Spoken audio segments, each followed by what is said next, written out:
हाफिज़ साहब, अमेरिका ने अभी फिर आपकी तंजीम को और आपसे वाबस्ता कई तंजीमों को दहशतगर्द करार दे दिया गया है। इस पे अब आपका लाया अमल आगे क्या होगा? 4 साल हो गए और अमेरिका को कोई सबूत मेरे ख़िलाफ़ नहीं मिला। हालांकि दुनिया में बहुत लोग हैं जो $10 मिलियन के लिए बड़ा कुछ कर सकते हैं।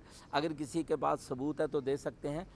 सबूत है ही नहीं। अगर को होते तो ज़रूर कोई ना कोई ये इतनी बड़ी रकम लेने की कोशिश करता।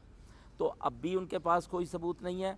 दुख की बात यह है कि इंडिया यक तरफा प्रोपेगंडा कर रहा है और जनाब हमारी अदालतों के फ़ैसलों को कबूल नहीं कर रहा। चूँकि अदालतों ने मुझे बम्बई अटैक से बरी करार दिया है और अमेरिका को अब इंडिया की ज़रूरत है अफ़गानिस्तान में, तो इस मुआशक़े के तहत वो अब हम पर नई पाबंदियाँ लगाने की कोशिश कर रहा है। हाफिज़ साहब, अगर कोई बैन-अक़वामी सतह पर कोई तहकीकात होते हैं, क्योंकि आप पे एक बहुत बड़े लेवल के ऊपर ये इल्ज़ाम लगाते रहे मुंबई हमलों में जो है वो मुलविस होने का, तो क्या आप उसमें तहकीकात के अंदर ताउन करेंगे? मैं हर अदालत में जाने के लिए तैयार हूँ, लेकिन पहले ये साबित करना पड़ेगा कि पाकिस्तान की अदालतें इस काबिल नहीं हैं कि वो फ़ैसला दे सकें। और जनाब ये दुनिया में साबित किया जाए कि पाकिस्तान का कोई अदालती निज़ाम है नहीं, तो फिर उसके बाद तो मैं हर किसी को फेस करने के लिए तैयार हूँ। सही। हाफिज़ साहब, भारत का भी दौरा करे थे वज़ीर आज़म, तो आप लोगों ने उसकी मुखालफत की थी। मतलब क्या हर्ज है अगर पाकिस्तान के और भारत के ताल्लुकात बेहतर हो जाएँ तो? पाकिस्तान और इंडिया के ताल्लुकात खुशगवार ताल्लुकात, दोस्ताना ताल्लुकात बहुत ज़रूरी हैं।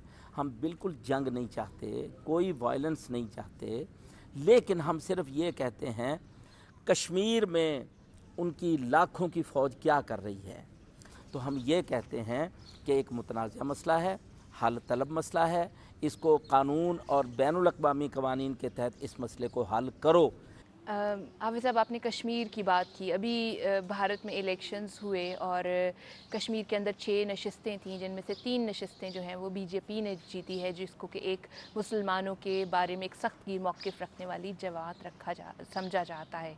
तो आप क्या ये नहीं समझते कि आपका जो तासुर है या आपकी जो समझ और अंडरस्टैंडिंग है वहाँ के हालात के बारे में, शायद वो इतनी दुरुस्त नहीं? बिल्कुल मैं नहीं मानता कि वो कोई फेयर इलेक्शन था।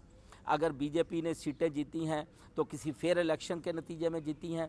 मेरे सामने तो वो रिपोर्ट्स हैं कि जहां 2-2, 3-3 वोट भी पोल नहीं हो सके। और जनाब ये भी कश्मीर के अंदर हुआ है। ये जो बाइकाट हुआ है इसकी तो बात नहीं करते, और जनाब इलेक्शन। अच्छा हाफिज़ साहब, एक इल्ज़ाम आपकी जमात पर ये भी लगाया जाता है कि आपकी जमात जो है वो फ़ौज की प्रॉक्सी है पाकिस्तान में, और जो है कि अभी बहुत बार ऐसा हुआ है कि लोग ये समझते हैं कि फ़ौज आपको इस्तेमाल करती है अपने मुख्तलिफ़ मकासद के लिए। इस पर क्या कहेंगे? ये भी हम पाकिस्तान की एक जमात होने की हैसियत से पाकिस्तान के दिफा की बात करते हैं। तो जब हम पाकिस्तान के दिफा की बात करते हैं तो फिर लोग कहते हैं जी देखो जी ये इंडिया और जमात उद दावा एक चीज़ है जी, ये उनके बी टीम है जी, कोई कुछ कहता है कोई कुछ कहता है। हम अकेले नहीं हैं, पाकिस्तान की सब पार्टियां अल्हम्दुलिल्लाह यही कहते हैं। लेकिन चूंकि इंडिया हमारे ख़िलाफ़ प्रोपेगंडा करता है तो प्रोपेगंडे का निशाना बनाकर ये बातें मशहूर की जाती हैं।